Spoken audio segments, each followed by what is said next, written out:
Я приветствую всех. Здравствуйте. Hello, everyone. And today we have a wonderful open talk with very interesting person for me. Today we have our guest, Venerable Chunzom. And she's not very, I don't know a lot about her, but what I know, I met her in person many times, but what I know that she is expert in health, in seeds, in meditation, and a lot of other stuff. Because she did her 3-year retreat, and she's also one of that people who built their houses in Diamond Mountain Retreat Center and did retreat there. It's a beautiful house over there, and it's like избушка на курьих ножках. It's like a house in the air, So I don't know how to do retreat there. I would got lonely just when I came there. And she did it. And she's very strong, actually, what I can say. And also she's an expert in health. And it's a pleasure and honor to have you here in our health project called Karmic Healing. So, Venerable Chunzom, welcome. Thank you for coming. Thank you for having me. It's a pleasure to be here. And thank you for doing such a wonderful health project. Thank you. I'm very happy to have you here because I'm really interested in listening your stories, and I don't know much about you, and I'm wondering how, why, and so I'm very interested in everything, actually. And I would start with normal question: how did you came to Buddhism? Why did you decide to be a nun, Buddhist nun? How your spiritual path started?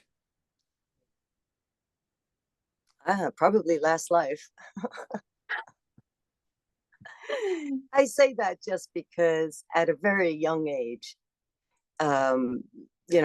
elementary school age, I was, seeking out spiritual guidance. I grew up in a very Catholic family.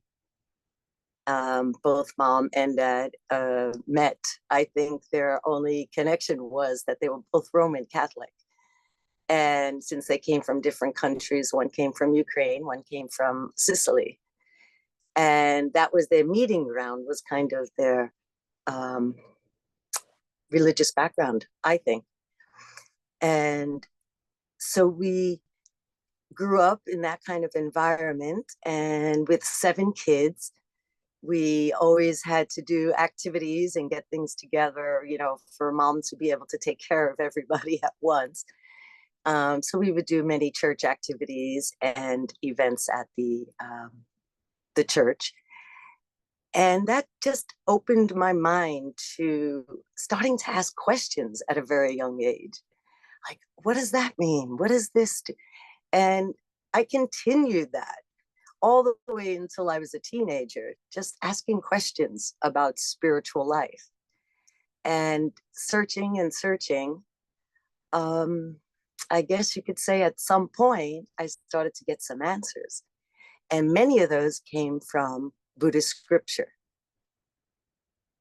I didn't put the pieces together until several years of traveling. After college, I did graduate a master's degree in dance movement psychotherapy. And I was practicing and also performing in different countries, dance.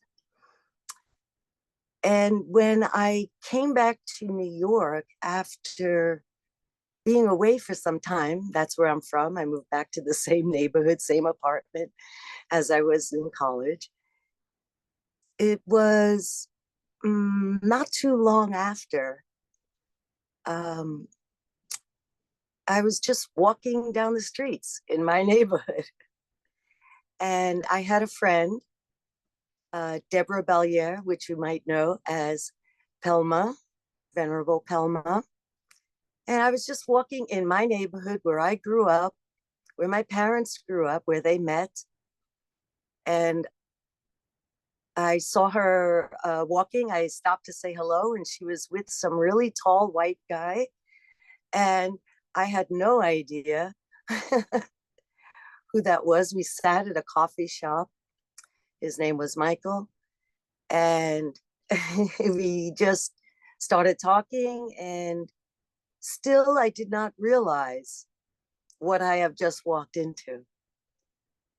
It took quite some time, a few months, I would say at least, of being involved in certain events that Geshe Michael and Pelma were doing.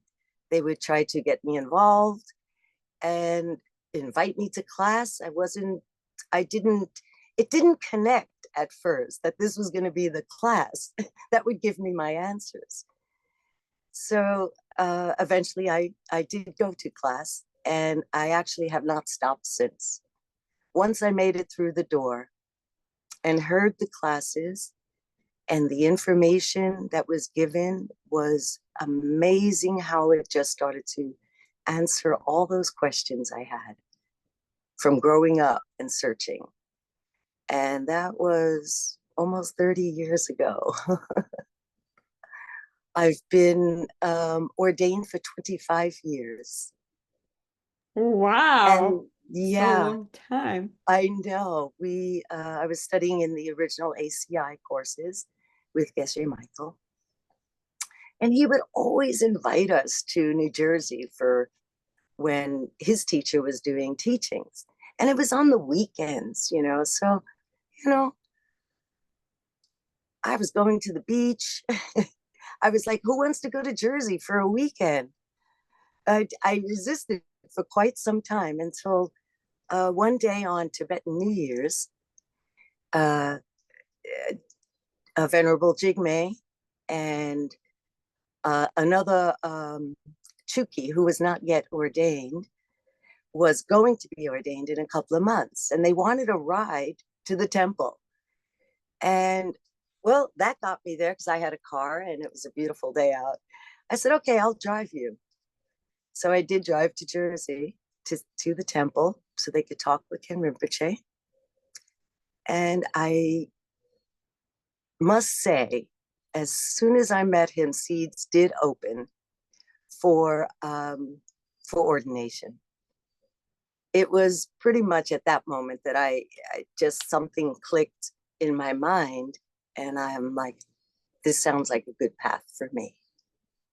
So I run back and I go back to Geshe Michael, and of course I ask him, okay, I'm excited, this is what I want to do.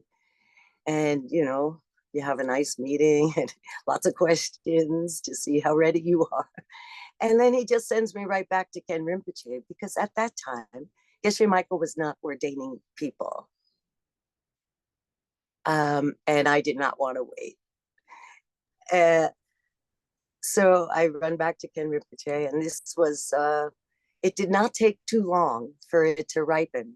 It was just a few months of back and forth. He would send me to my mother. My mother had to write a permission note, and she wrote poem and sent gifts. It was very important to him that she was approving that this was the step that I should take.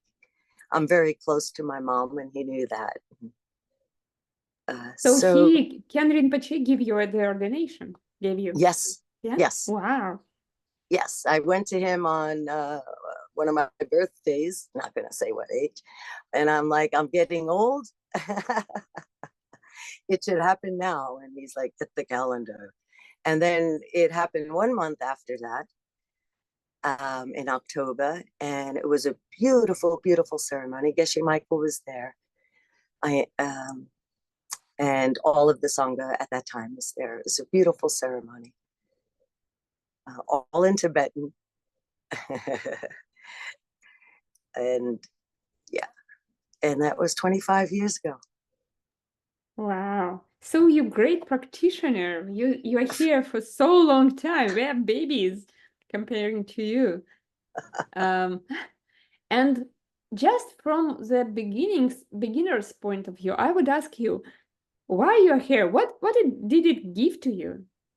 What keeps you going this way? Mhm. Why should we, like beginners, start and go this way? What the benefits? You know, it's I think you have to know what you're looking for first. And I believe that anybody who has stepped into a class is looking already. So it's just kind of a matter of defining what it is you want from the teachings. And then you have something to look for that you have the benefit. It requires that kind of focus. I want to achieve this. And does this, to me, answer those questions? Does this give me a way to achieve that? And it keeps giving that. So it keeps you going. To apply the teachings to your life is the only way. We can't just sit in class, and we also can't just sit and retreat. I've had experiences. I used to do 2-month, 1 month long retreats. Wait, in a winter and a summer, I would do a 1 month long retreat. For 10 years, I did that. So 2 month long retreats a year for 10 years before doing my 3-year retreat. And that gave me a really good working ground to see how it is to go deep into your practice. And then you have to come out and apply it. You have to come out of retreat, and it's the in-between that's really important. It's like the in-between meditation. We only meditate 1 hour a day, and it's 23 hours where it's in between those meditations. So that time is super important and should be fun. That's great. Thank you for sharing. That's wonderful. And what was late? What was after that? You became a nun, and then why did you decide to do 3-year retreat, build a cabin? So you Well, wasn't. yeah. You, mhm. Well, that was after the what was it, 6 years of Diamond Way teachings, and Geshe Michael encouraged us and gave us a lot of support. That's really important. Whenever you do a retreat, you must have the support. People with like-minded ideas that support what you're doing, and are there for you if needed. And we were encouraged to do this. And so now I personally did not hammer too many nails and put up. I'm from the city. I'm a city girl. So I hired people to build my cabin. I just want to, we moved a lot of rocks around. My students came, built some rock stairs, and did some landscaping. But I got professionals to do it. I was very particular about having a cabin that gave me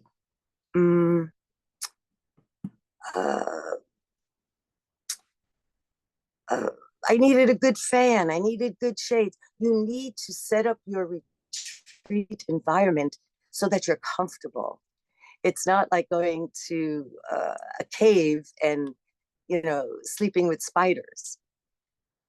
So particular. So I wanted to build a very efficient cabin with a lot of solar panels and good hot water. And stuff like that. So I needed some good professionals for that.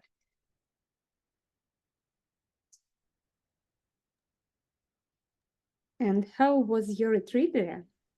Could you please tell us a little bit about 3-year retreat and your experience?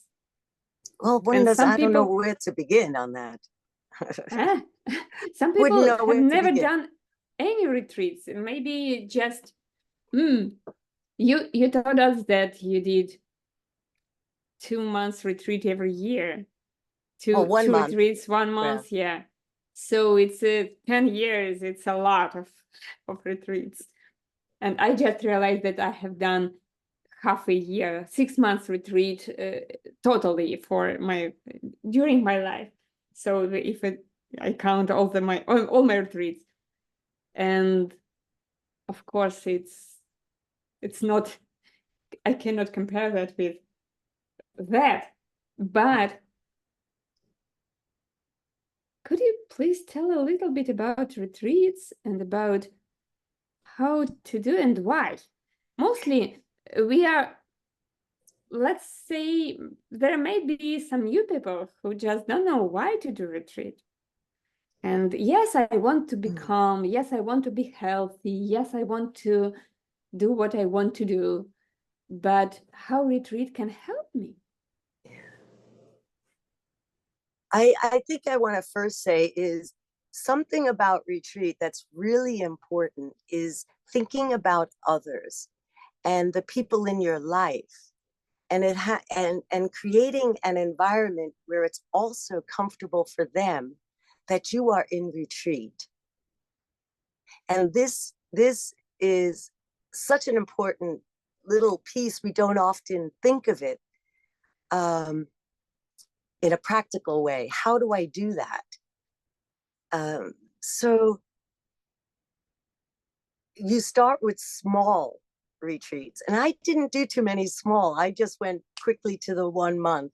I had great opportunity. I also had a job, which I was able to take off that time.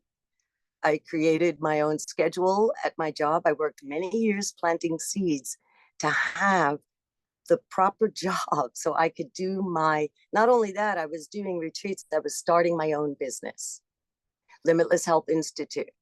I started that also around the same time, about 25 years ago. So it just kind of came together at the same time, not purposely. And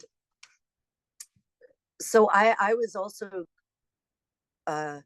making sure that I had the right situation that I could do a retreat. And that takes time to build. You have to consider others in your life.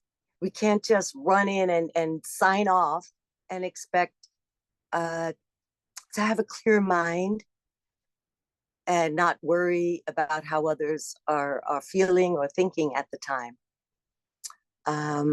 So how do you do that? You just start talking about it. You just start sharing why it would be good for you to do so. And you might not know yet because you didn't do retreat. So you just have an idea.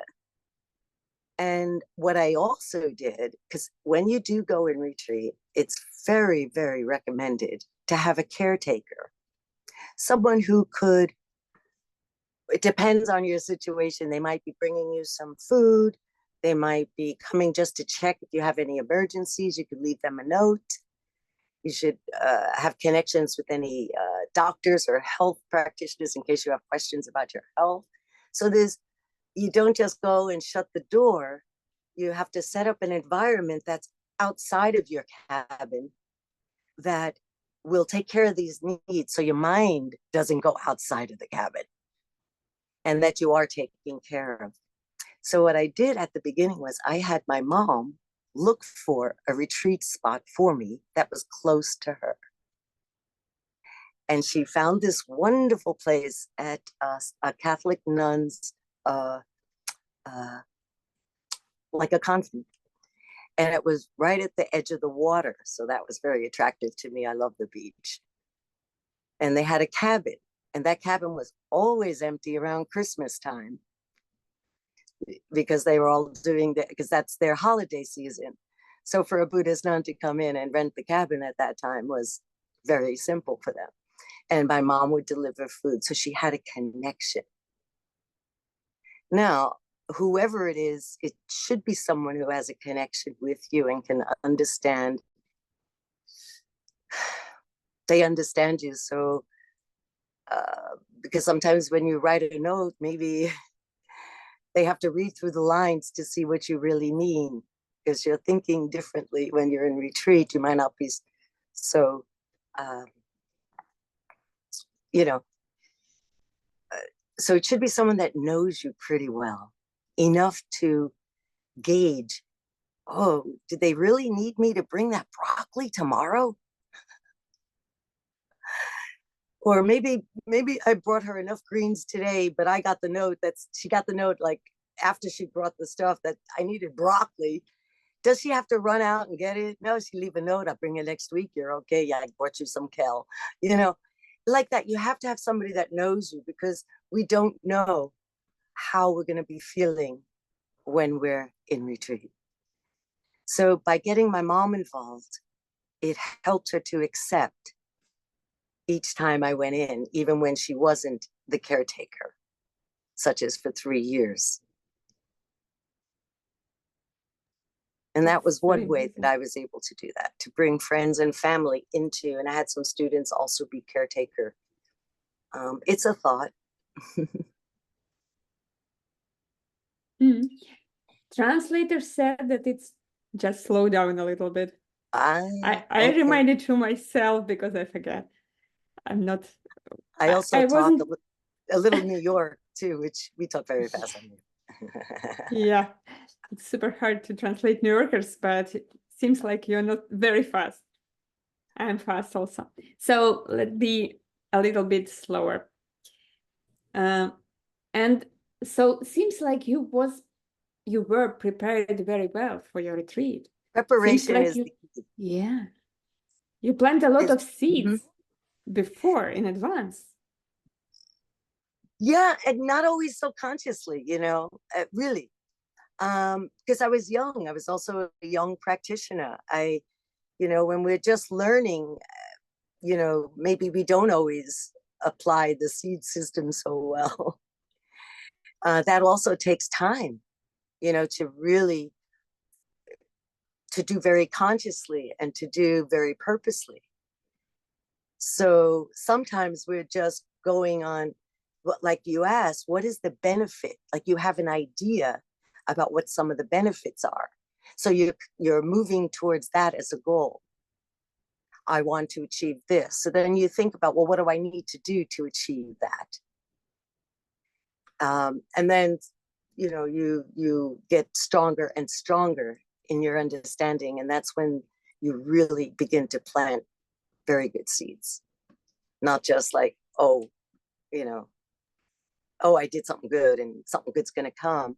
Because that's how we have been working for so many years, not thinking about how seeds work, but we have been helping others. We are doing some kindness, but without the wisdom of what it may bring, makes a big difference on how fast they will ripen. Yeah.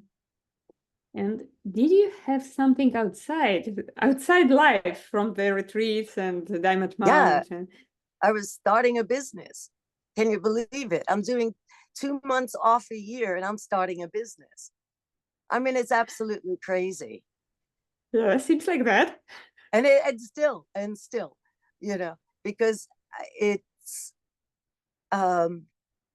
when you start to work deeper, and even when you don't realize, how do you say, we don't normally think that a retreat could help business.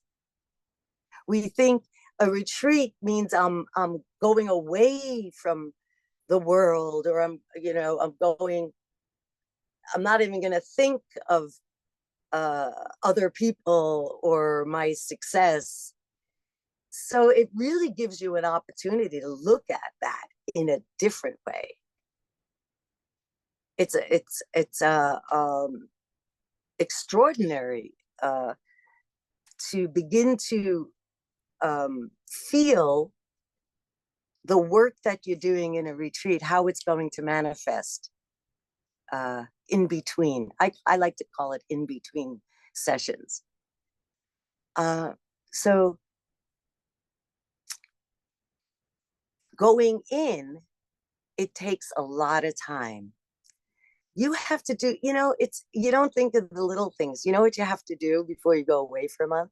You have to pay your bills a month ahead.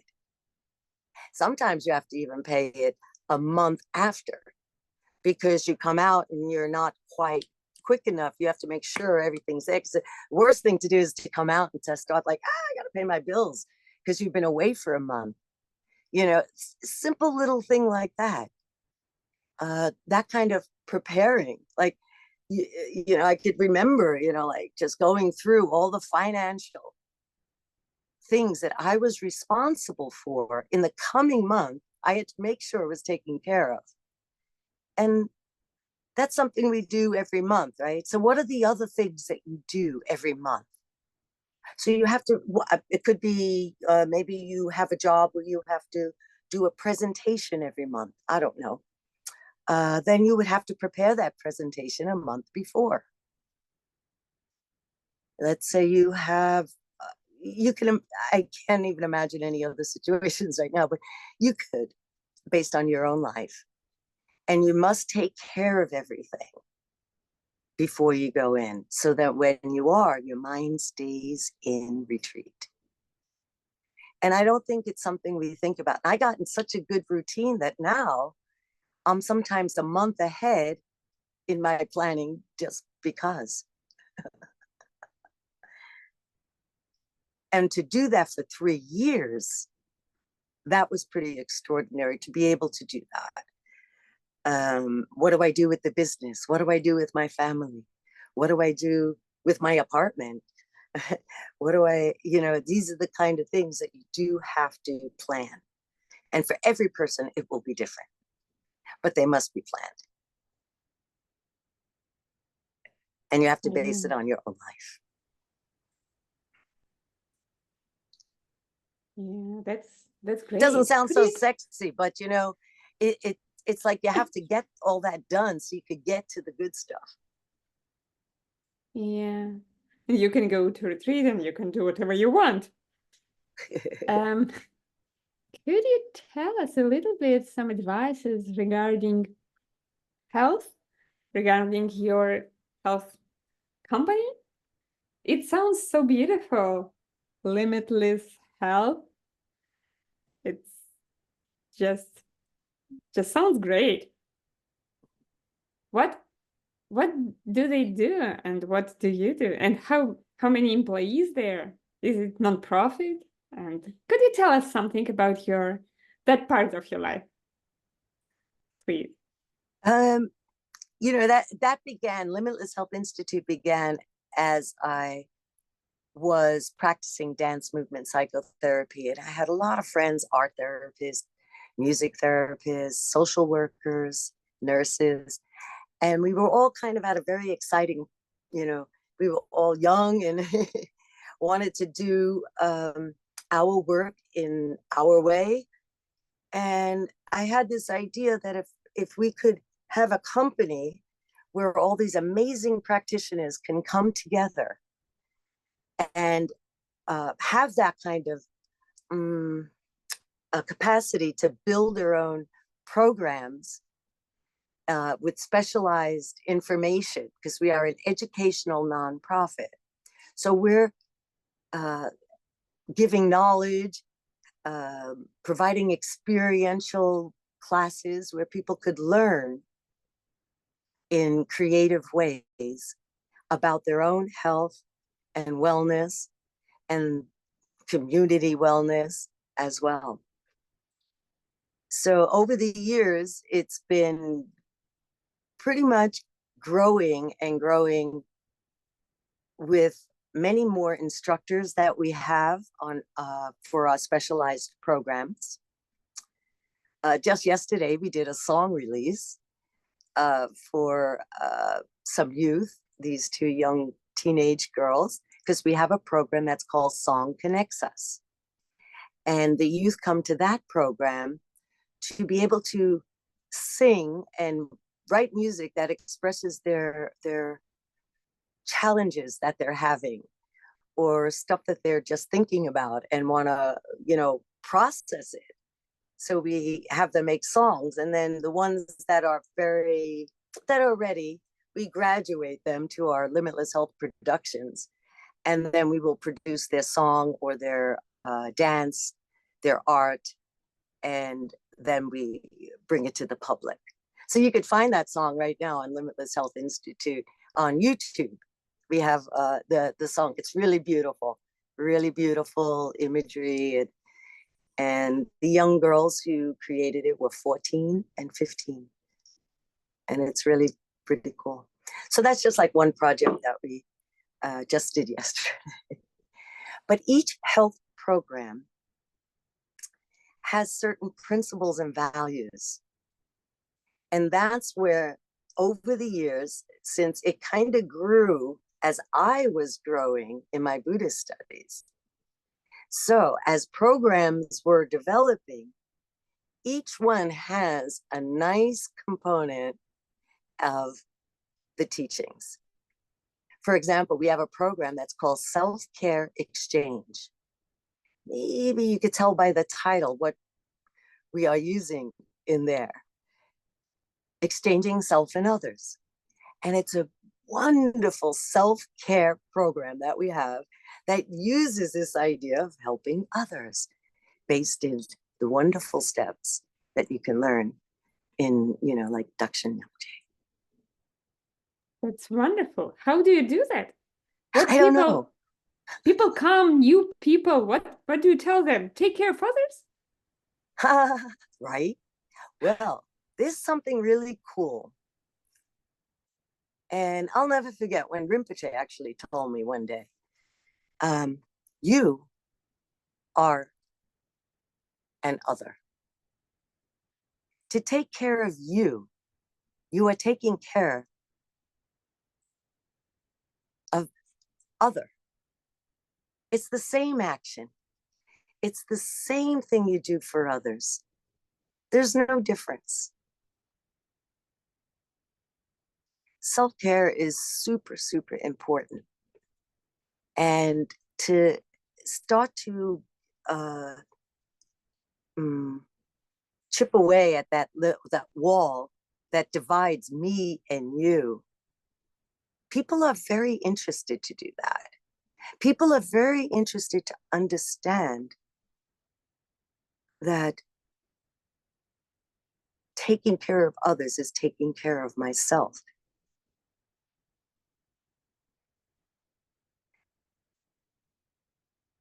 Expand that to realizing I wouldn't be able to really take care of someone if I didn't already have that impression in my mind. So we have to develop that impression in our minds, also taking care of ourselves. To see me take care of me is super important. To see me taking care of others is super important. It's the same seeing. Same kind of looking. What am I looking for? I'm looking for what they need. You can't leave out yourself. It's impossible. So you teach them to take care of others, or to teach care of yourself and then introduce? No. Others first. Come on, you know that. Now, How do you do that?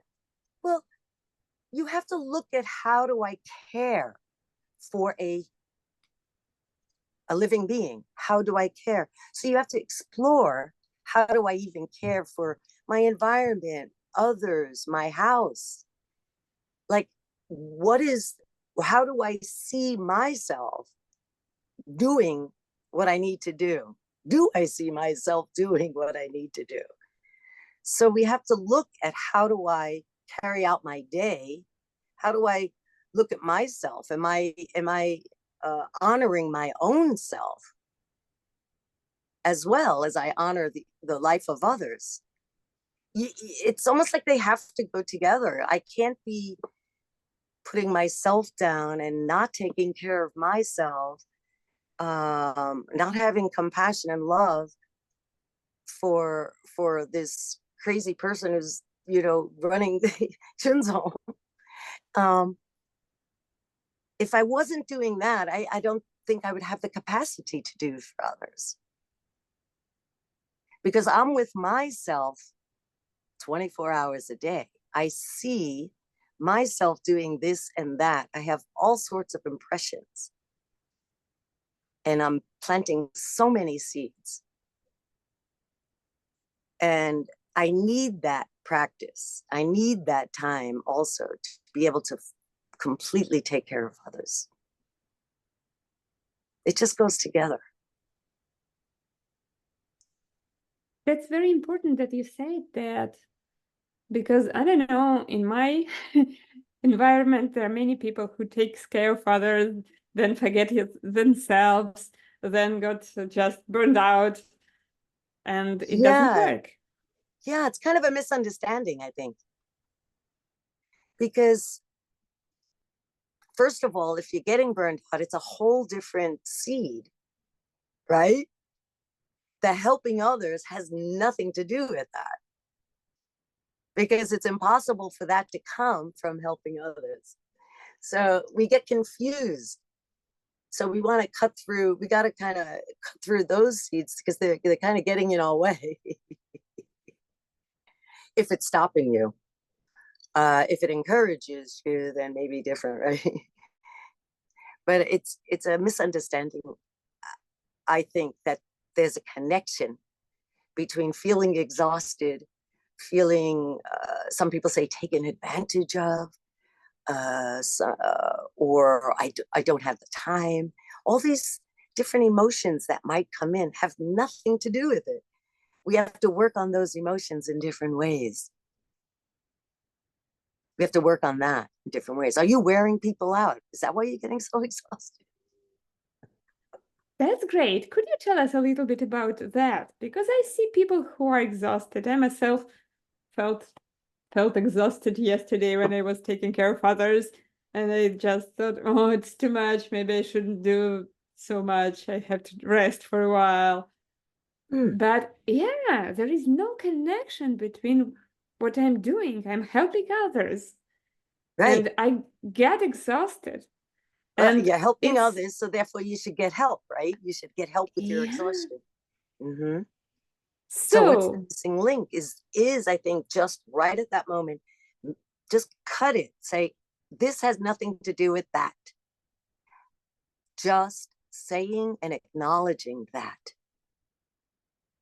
will kind of bring you to what you need to do next. You just have to cut the wrong view as best you can, because we're running on that all the time. We're running on our misunderstanding. So we have to take a moment and rest. But it's not to rest because you're exhausted.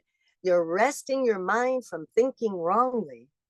Align yourself, get your rest for a minute, get your head on straight, like my mom used to say.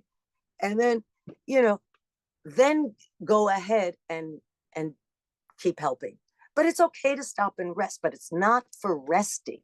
It's for resting the crazy mind that's thinking wrongly, and get your head on straight and go back to your planting seeds, your understanding what comes from what.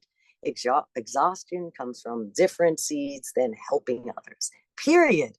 It's almost so simple. It's crazy that we even would connect them, but we're doing that all the time with all our actions.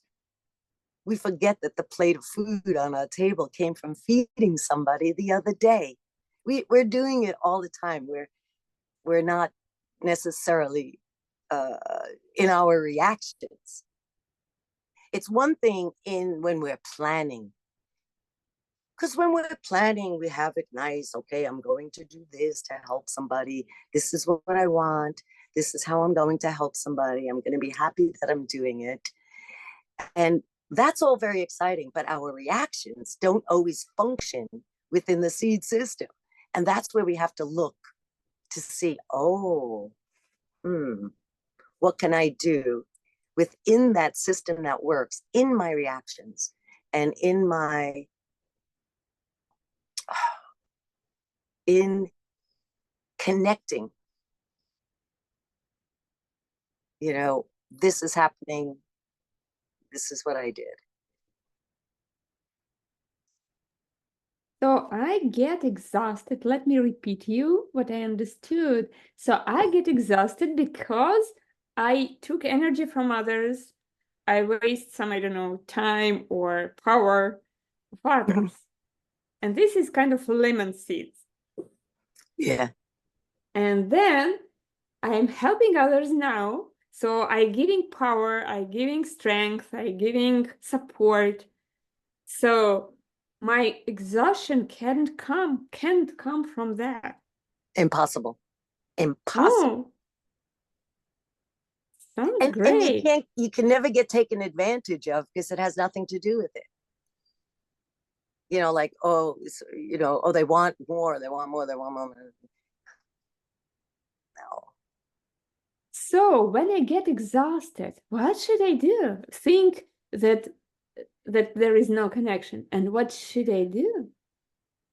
At the very moment, you have to stop the thought, right? Like you just did. Say, okay, there's no connection. And I think the time we spend on kind of looking for the no connection and then look for connection, that will give you the information of what you need to do.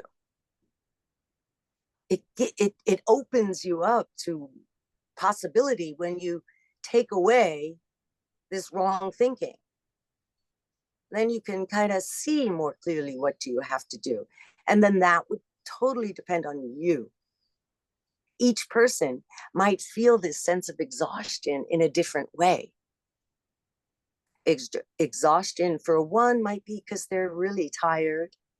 Maybe it's because they're anxious. That might be something that wears out your energy, anxiety. So you have to look then you have to break that down. So you just got to the point of cutting the wrong view and saying, okay. Then you have to explore the exhaustion and tune in. What is it for you? Does it relate to food, sleep, this? And then you have fun with it. The thing is to have fun. I like karmic diagnosis. You could go to the doctor. It's good. Doctors are good. Get their diagnosis. And then you could sit home and do your karmic diagnosis. Along with that, do your treatment and do your seeds. Because for each of us, it'll have different shades. It'll have different shape. And yeah, and you could do that in meditation, review meditation, analytical meditations. You could look at these things and try to understand, talk to your friends who are supportive in this process. It's always good sometimes to, can you help me figure this one out? Like you're asking now, and I didn't give you an answer yet, though, right? And, and you just keep asking and having those that's why it's really good to have support from friends who are studying the same techniques and methods that you use. It's super helpful. This is what we use in our karmic healing project. And there are some creator and some karmic management support, because there are people who can lead you, who can teach you and help you going through this finding what is my cause for this result. And this is so I believe it's really important, because not everyone can do it just from the beginning. We need to learn how to find the cause, what it is for me. And you could, it depends on your own personal experiences, like studying dance for all my life, and then looking how movement and my movement and body language is also giving me information, right?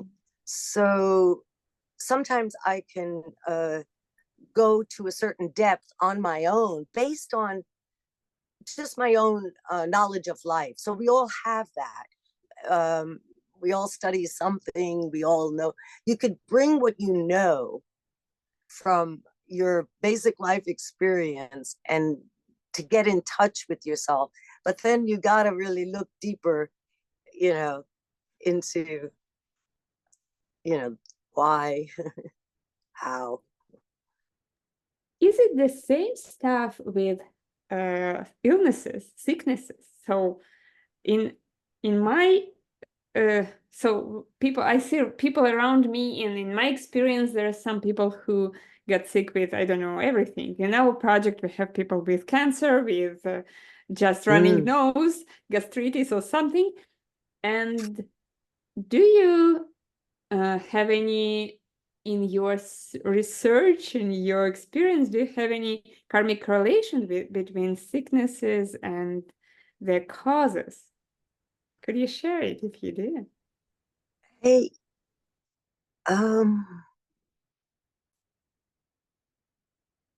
I guess I could say I'm thinking of the lion's dance meditation right now. And I find it extremely interesting. And it's just a story, right? It's my story that I'm creating. But I like to sometimes think of things that because I might not always relate some of my sicknesses and my problems to this life. So I like to look at what are patterns that I might have done in life before life. That's a beautiful system that we have, and a resource, because sometimes it doesn't make sense in this life. I'm helping everybody, I'm giving away money, I'm doing this, but I'm still poor, and so I have to look a little deeper than what I'm doing now. So how do I find what I might have done eons ago? I mean, you could play with that, because sometimes it doesn't seem like, oh, I keep, doing this and it's not, things are not coming. So maybe I need a different way in. Doubt will also, if you have doubt as you're working with the seed system, it's it'll just smash all those seeds, like, to grow real slow. So there's something about that joy, that step of rejoicing is so, so important. So I often think it's, not doing so much of that, not doing enough of that. But not only that I did what I did to help myself and others, but that I did this act of truth. I am doing this with that kind of knowledge. That's such an it will expedite the ripening of what we're doing. So I think that's something that sometimes is missing.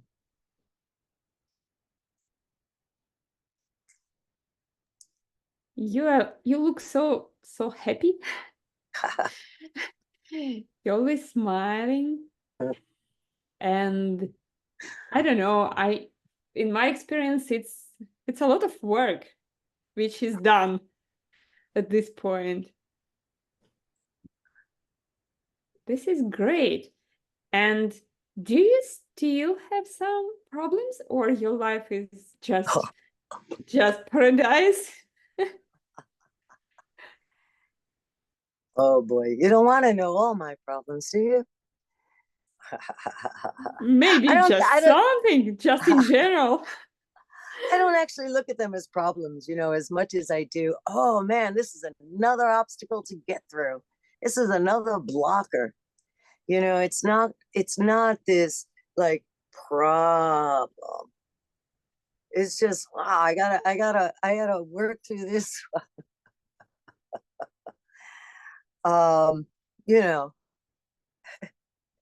that happens.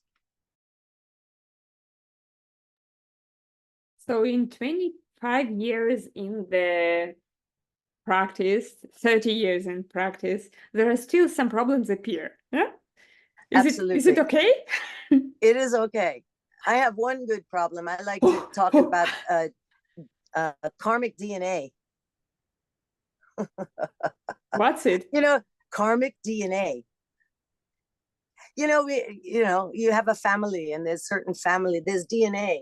I always say I could work and work. I'll never be 6'2" in this life. DNK. I can't really stretch my body to 6'2". So we have some sort of karmic DNA that's not gonna, until we're working towards our diamond body, right? But in our everyday life, there's this karmic DNA that we got to deal with, and we created it. We created the family, the body, the whole thing. So there are certain things that we will have to contend with, just this bag of skin, of all this blood, mucus, and all this stuff, it's kind of weighing us down. It's something that, okay, it's here, okay, what do I got to do with it? There's only so much you can, physically, right? So acknowledge your karmic DNA. And you go to the doctor as you get older. You go to the doctor, they say, okay, what did your mom have? What did your dad have? And you're like, oh, I'm gonna get that. No, and then you start seeing things. Oh yeah. I have titanium hips. So did my mom. So did my sister. It's like, okay, what's next? So you approach it as acknowledging, okay, this is what I've created. This is where I came. So it's kind of you're already there. So there's nothing to really get stressed about. There's nothing to say, oh my God. Geshe-la always says it's a miracle if your body's working well. I don't know if that's exactly how he says it, but these bodies are not meant to be functioning perfect. Otherwise, we wouldn't be striving for that perfection of enlightenment, would we? So you kind of have to have fun with it a little bit. Some illnesses can be very serious. And then it gives you clues. Let me help that foundation that has, these kind of diseases or something, because I already know it's in my family, it's in my karmic DNA. And it gives us clues along the way. It could be very informative. And you just do it. This is what I have to do. What would you recommend people who just have these problems in their life? And usually when you start, we have a lot of problems and you just don't know what to work with. There are so many, and you choose the most the thing which bothers you the most, and then you start to work with it. And how to work with it if you have a lot of stuff to do. Mm-hmm. Schedule. This goes back to retreat. It's a funny thing about retreat. We think we go into retreat and you got all this time. You don't have to go to work. You don't have to talk to this one. You don't have to do this. You do have to eat, though. So you're going to have to prepare. But you have to take care of some basics, right? But you think you don't have this thing. One of the really coolest things I have found, and it's very in tradition, you will find it in, the schedule. So there is a schedule in retreat. When you do your meditations, when you eat lunch, when you take a nap, you have to create this. So that to me was something that really was helpful in my in-between retreats and also I work, I have to run, a business, I have to be on a schedule to keep others on a schedule when I'm working because but anyway, the idea that I could give this amount of time for this amount of time for that, and how valuable then that time becomes, because I not only intentionally said, I'm going to rest for 15 minutes after eating, and then I will take a walk so I can then meditate after lunch. You ever try to meditate after eating? You can't, right? So you have to schedule that kind of thing. I'm going to eat, I'm going to rest, and you kind of know when you're going to go in for your meditation. So this idea that you have the time, you have the time. We all have time, is just a perception, you know. So it help others have time, but it's this idea to honor what needs to be done and put it in your schedule. So if I have all these problems, I think at 10 o'clock I'll deal with this one. Maybe at 1 o'clock after lunch in the walk, because I'm going to need the walk after for this problem. Sometimes I think while I walk too, and say I'm going to approach this one. And you just do it, because they all will have different causes. They all will have different seed. So there is this thing of feeling too overwhelmed and seeing things. That's a seed itself that you have to take care of. If you're feeling that there's too much and I can't even schedule it, then Slow down. Slow down. Oh, and Slow down. Then there's feeling you're too overwhelmed with something that you can't single out a situation or a problem, or you see so much suffering around you. So that is that's another seed, to not see it that way. So you have to look at that. If you see so much suffering around you, oh my God, the opportunity. And then to be excited about it. Wow, I'll get there. I'll do them for 5 minutes and that, do that. Let's do, you know. So it should be this excitement, this potential, rather than, oh my God, I don't know where to begin. I don't know how to help me or anybody. There's always something. And it's got to have that joy of like, wow, this is cool. This is great advice. Have joy instead of I know. being I know. overwhelmed. I know. I'll be honest, you know, because I do a lot of phone. I'm like a people management person, especially being director and CEO of Limitless Health. I might get that unjoy out before I get on the phone. Like, I gotta do this again. And then, and it's really nonverbal. It's just a feeling. And then I wait, seeds, and you gotta open it up. Just get that. You don't need words. You don't need anything. It's just that feeling. It's a prana. It's prana. You get it to.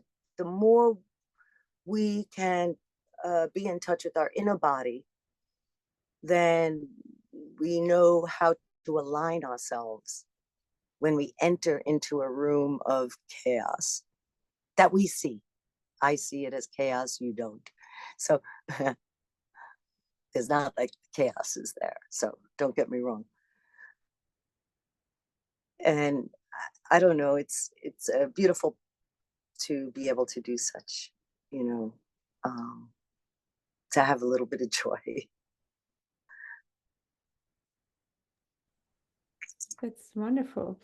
What could you recommend people who don't have any joy at all? Everything just bad, and it's just replanting. It's just replanting seeds, self-replanting, self-perpetuating cycle. When everything is bad, my body is in pain, and my mind is super dirty, and I cannot think clearly, and so it happens. What could you recommend in this case? Well, I want to ask you, though, you are seeing these things. My mind isn't clear, my body is aching. But as you're thinking about them, you also have another thought, it seems, And that thought is that I'm guessing here because I didn't ask you, is that you want to do something, you want to help somebody, and you're seeing these things as a blocker. So we have that, and equally your intention is to help, and equally your mind is on your problems. Why are you leaning one way and bring yourself down when you could go into your intention, your motivation? How beautiful that you're thinking, oh, I am in such pain, I can't help somebody.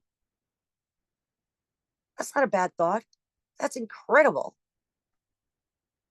I recognize I want to help someone, and I want to be the best I can to help them. That's it. But I'm not, but I want to be. And then from there, I open up. My channels start to, my inner body is not tight and making me sick, and it opens, and ideas will come to me, what I can do. Acknowledge your beautiful intention and your wish. Powerful. Great advices. You gave us so many wonderful advices. Thank you. Probably because I have a lot of problems. Oh, Contrary to what you think. You are experienced master of the problems. That's great. So you can help us. And I would just go deeper in your project. What else do you do? How do you help people? Oh,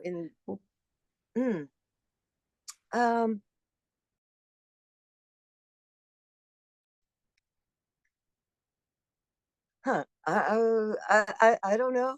I don't know. I always say you'd have to ask the people if it was really helpful, right? Sometimes we do things and we think it's helpful. We like to give advice. We like to share our knowledge. And I don't know sometimes. Did it help? Probably it helped me more than anything.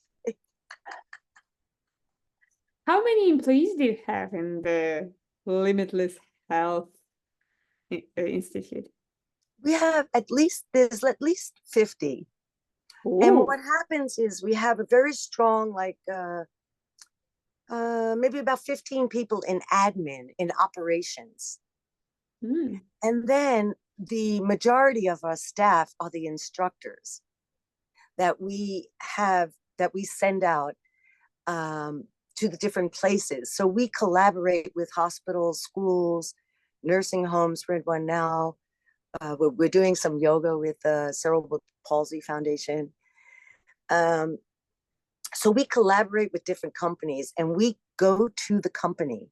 We bring our educational classes to the company. So we have to train those people with the principles and values of LHI, but they also come with their own professional skill. Are they a nurse? Are they a musician? Or what do they come with in their profession? And then we bring in the program. The curriculum includes the values and principles of helping each other, planting seeds, whatever might be in the program. So those instructors, that's the fun part for me, because that's like watching myself emanate, because I used to be the only one doing programs. Back when I created, it was like me and Joe and Eleanor, there was just like a few of us. And now I just send the people out to go and do the work of actually teaching. And then I train them, and other staff members will train them in the values and principles. So our programs are kind of limitless. And that's part of the name of who we are.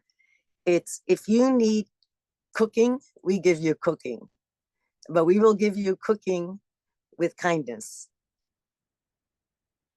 And I just made that up. So, we will create a program to help the needs, the immediate needs that one has. And within that, we teach them how to then work within the seed system or to work in ways that will sustain their health over time. It's wonderful. Sounds great. Do you work with staff or just then, nursing home, how to say, people who live there? Sometimes we do a program for the staff at places. That usually comes after, we do that in hospitals especially. We did a lot of that previously. And then, so that's an opportunity. We do it for staff. And we also, we could focus in either ways. Our programs are adaptable to whether you're the client or you're the, professional. Great. There are limitless opportunities. Seems like that. I like that idea. Yeah. Think about it. Think about the limitless opportunities you do have once you have the knowledge of what to do. And that's why how we can share that with others, I think, is really, really important, that they could feel they have this potential and this opportunity to be the best they can, and to heal in whichever ways they want. Because as we know, those techniques are not going to work unless we kind of infuse it with this wisdom and compassion. So it's really exciting to see the different professions come together and to incorporate kindness and taking care of others into a program of cooking, music, whatever.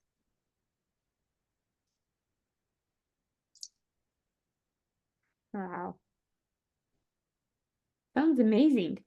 Could you give some, any advices for those people who just came to this practice? We have here a lot of experienced practitioners, but I would focus on the new people who just will see the recordings or who are here now. For people who seek, who suffer, who would like to be like you, who would like to be as happy as you are, and go through these difficulties and use them as a path. But could you recommend something if I'm just sick and I'm looking for actually just for health, for recover from my sickness? What would you recommend to start with or to focus on, to work with?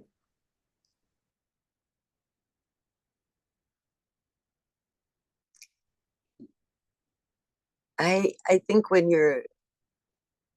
there's something actually when you're just starting out studying that I think sometimes you take more chances because it's, wow, this is exciting, this is new, oh wow, I could try doing this instead of that.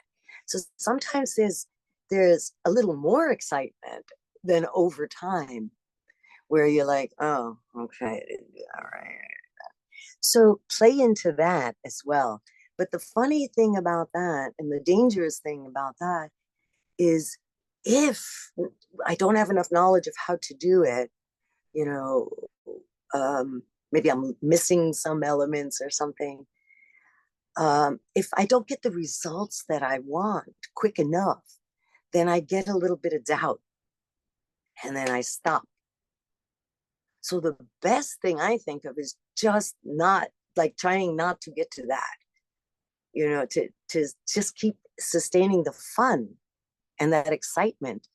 Oh, I'm just going to try it. Oh, let me try it again. Oh, and really being happy about what you're doing is so crucial.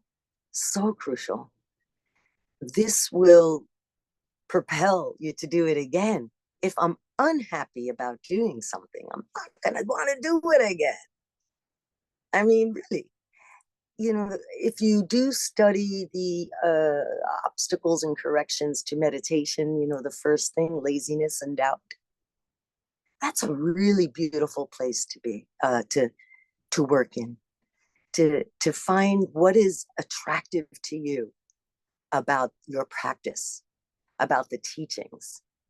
Try to find ways to bump into those teachings during the day. Like, oh, to open a book, talk to a friend. Try to, you know, make it, you know, to look at, why am I even gonna try to do this with this knowledge? Oh, and you have to be excited about it. You have to see the benefit in intellectually, because you're not going to see it, you know, necessarily right there, right? And if you are not sure, go back to some teaching that helps you to understand the benefits. Just go back, you know, to your core teachings and explore that practice more, to intellectually understand and be attracted to it, to want to do it, to get through that first obstacle of that laziness, which at the core is doubt. Doubt is the killer. Laziness is at the core of doubt, did you say? Doubt is the core of laziness. Doubt is the core of laziness. Ooh, that's an interesting thing. I didn't think like that. Doubt is the core of laziness. So I don't want to do something, I will do it tomorrow just because I'm not sure that it's beneficial. Pretty much. That's interesting. Or I that it'll delay work, something. or that it'll, you know, whichever you want to tag on to that sentence, you know. Yeah. So if I would be sure that it helped me, I will do it. Yeah. No question. Okay. No question. Sounds great. And you'll still mess up when you do it, though. Don't worry. You may cross through the doubt, and then if you go through the obstacles of meditation, then you get the dullness, and then you get you're sleepy, and then sometimes you're not feeling well, you're agitated, and so then you come into that point in your life, and you have to just have fun with that, because that's where you're at. that's where we are. Yeah. But you have to get to that. You have to study for 30 years, then you're going to be so smart and know so much. So guys, if you have any questions, please write them down in the chat, and we have a chance to ask Venerable Chunzom whatever you want. Please write down your questions in any language. It doesn't matter. So we have one question. Would you like to answer? I can try, sure. Why children got sick so often?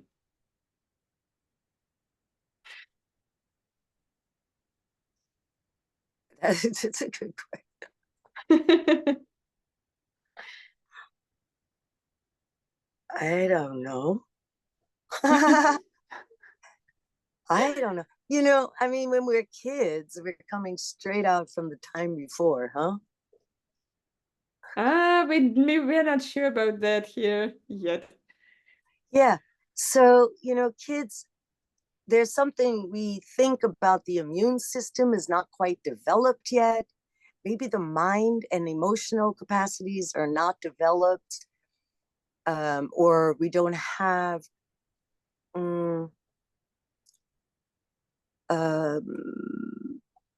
kids have to learn a little bit to take actions with knowledge. We have, as youth, when we're very, very young, we're just reacting. and maybe we don't have enough capacity yet to initiate planting good seeds yet. So the best thing is when kids can be introduced or surrounded by adults that can give that support and guidance. Oh, you know, and help them to connect the dots. If you do this, this could happen. You know, learning consequences for your actions at a young age in, you know, in looking at karmic results, right? Correlations in that way is very important.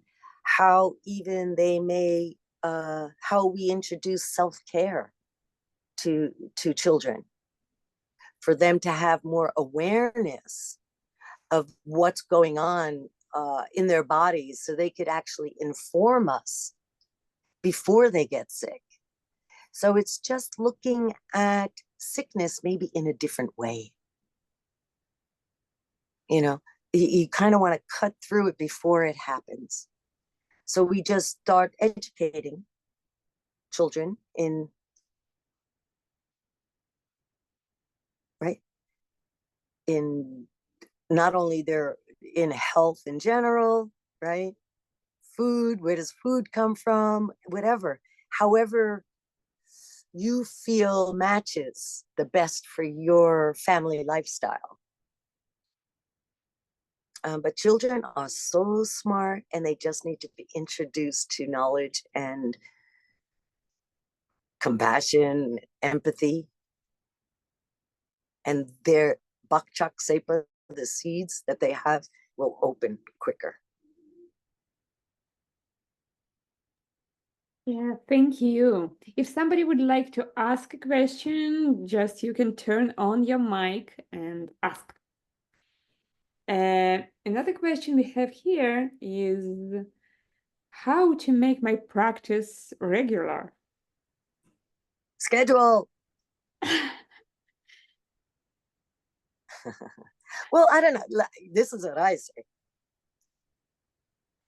There are many things in the day that we make regular. One, eat. Then we have to eliminate. Then we have right. We have to eliminate what we eat. What else do you do every day? Some people have, you know, particulars. If they're with the family, I have to cook for others. We all have our schedule that we have to do every day. You will find there is a day, there is no day without these. Therefore, your practice must be a part of that. Sometimes meditation is like eating. It's sustenance. If I don't meditate, I feel a little funny, like if I don't eat. It should become something that is your daily sustenance, nutrition. Then you could go deeper and see what it brings. But practice to me is like eating. I mean, on a very, you know, just a general level. How can you use your eating or something to bring something more in your practice, like meditation, in your regular basis? Well, it becomes like eating. You feel this, like right now I'm hungry. A couple of times I thought, what will I eat? Not too much, because I enjoy this. So I will eat when I finish. It's already planned. My stomach is telling me. For meditation, there will be other signals I get that tells me it's time to sit and focus, for example. Or it's time to open a book and read a couple of lines because I'm thinking crazy right now. You see, you begin to use it oh, I need to brush my teeth because I just ate something and I'm talking to some. It becomes like self-care almost, you know, you feel it. When I used to do 2 retreats a year, which I don't do as much after my retreat, my 3-year retreat, I will say. But that's okay. I do in different style now. And I would crave come winter time because I do at December, by October, I am already naturally craving that retreat. So I have November to prepare. So it becomes in your, it's kind of like, it's a very personal, individual, mental and physical manifestation of this desire to do and to take care. Wonderful. Okay, that's great. One more question. If after 25 years of practice, there are still some problems, does it mean that if I'm a human, I cannot get rid of them until I see emptiness directly? Or while I'm a human, I'm forced to be in troubles?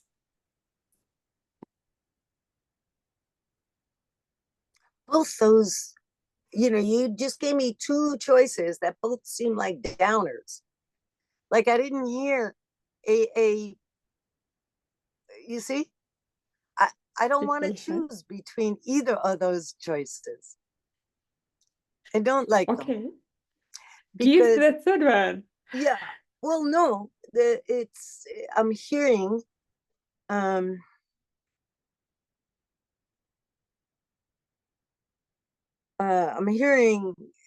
very lack of confidence in that question, and I'm hearing the doubt that we spoke about. So I would have to start thinking about what we spoke of before. What are the benefits? What why what are the great things that I can do with this crazy suffering body while I'm feeling sick? How could I ever help someone who is sick? I can. I've tried, done it, sometimes not so good, sometimes better. So I'm hearing the question kind of looking for a reason not to do. So I would say rephrase the question to focus on what do you have doubt? Where is the doubt? Is it my capacity as a sick and suffering human being that I could do anything good?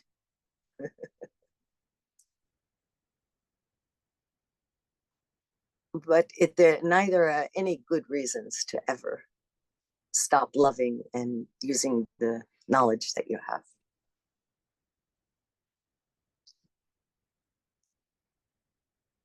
I don't think I answered the question, but that's okay. Okay, thank you. So next question. Which seeds we planting with laziness? I've heard that laziness is just wasting time. Is it true? How do we become lazy? When I'm lazy, like what? which seeds I'm planting by being lazy, or maybe which vows I broke by being lazy, which ethical principle I'm breaking. We know 10 ethical principles. 10 good deeds, 10 bad deeds. is it related with them or something? When I'm lazy, I do nothing, right? So I'd rather than look to see I'm breaking vows or something, I'd rather look to heal my laziness. I'd like to focus more on shifting my energy based on my knowledge and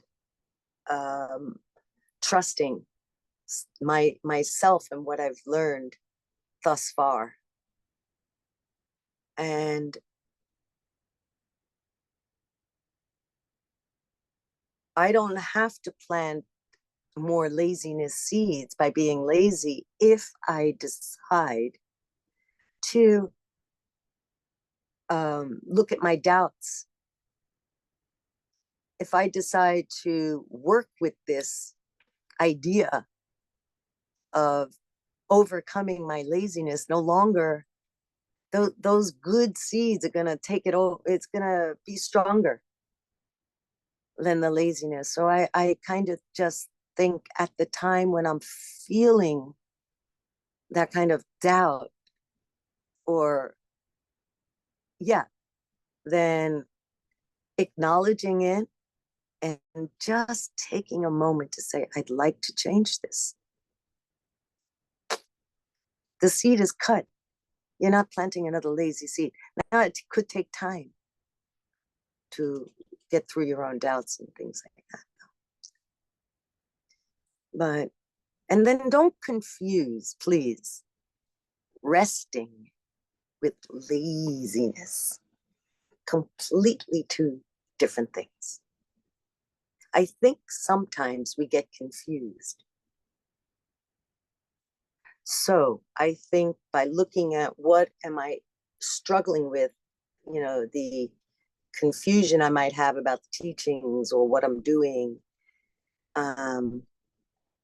will help you to identify, am I just resting or am I being lazy? I think we have to, as people who are working very hard to help others, to change the world. We were like, wow, I could change the world planting seeds. This is huge. You have to acknowledge, when am I lazy or when do I need rest? And what is the difference? And what's rest, That's self-defined.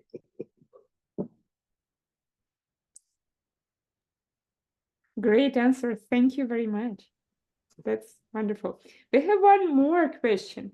How to, if I'm sick, how to recover the fastest way? Do you have any advices, just miracle healing? Yeah, right. The fastest way.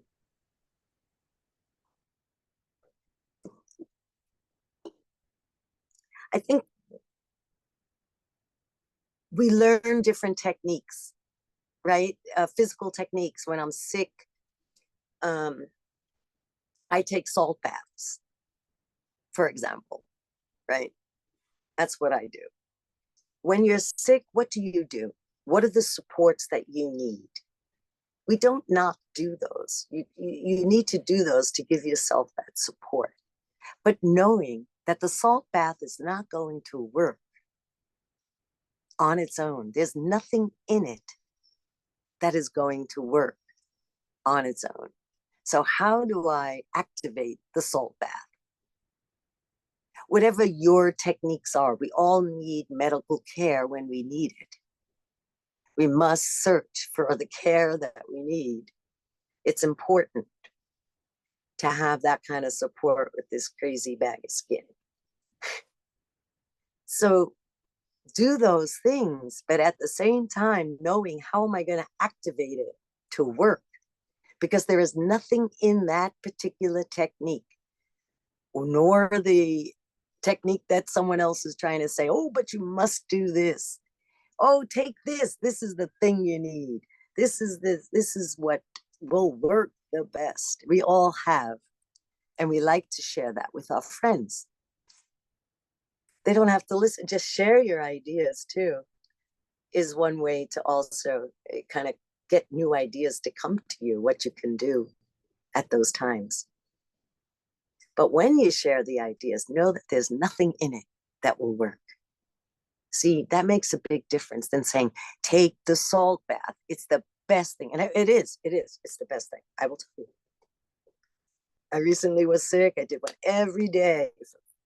And someone says, oh, it's for relaxing. I said, no, this is medicine. Trust me. I would not be able to sit here for this long in this bath if it was not medicine, but it's not going to work unless I'm taking care of others. So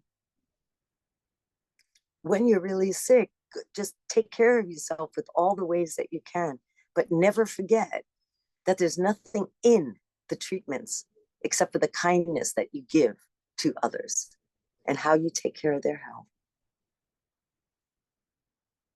And have fun. Thank you when you're so sick, much. have fun, right? Not Yeah, such good advice, but sometimes that helps when you're not feeling well. If you can do really it. Sometimes you need a friend to help you with that. Yeah. So help your friends when they're not feeling well. Help your friends when they don't feeling well. Yeah. Yeah. Do you need something from the store? Do you can I, send you something? Do you need information about a new doctor? Just help people. Share what works for you. But don't forget, there's nothing in it that will definitely work for someone else, but we can try. yeah, And plant seeds, charge it. You charge it. Thank you so much. It was such a pleasure for me to talk to you and to get a little bit closer and know something new, feel you better. And I very appreciate this opportunity. And I hope everyone in this Zoom call are excited as far as I am. It was Thank you really so nice much. to be here. And I appreciate your project and especially about health. And it's just a fabulous endeavor that you're doing. So I wish you all the best too. And if anyone has questions afterwards, if you maybe I can answer some, you can organize from text or something. That's if wonderful. After you're thinking about it, because it's great to think about some of these things and then you're thinking like, what might come up when you start working in these ways. So I'm open to if you'd like to send your questions after. Maybe. Great. Thank you. Thank you so much. And I would like to tell everyone that we have 3 days free teachings regarding health.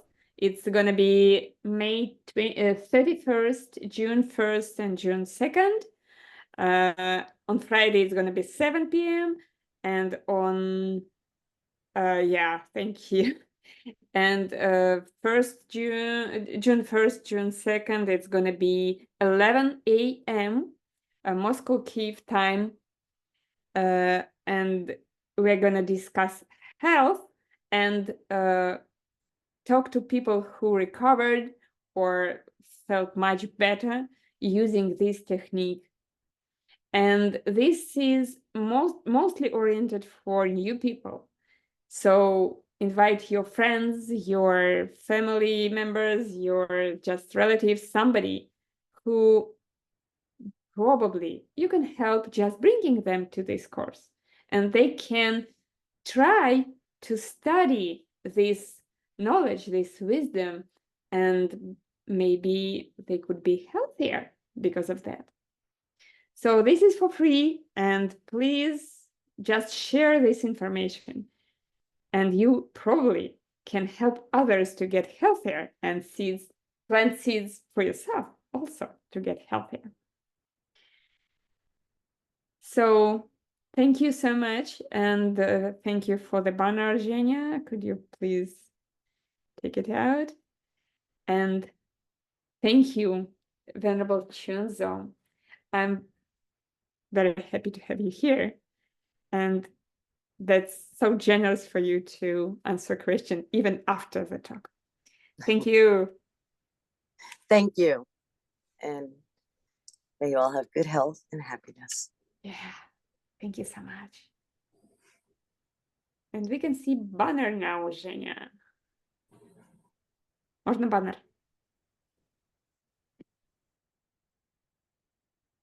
Спасибо всем!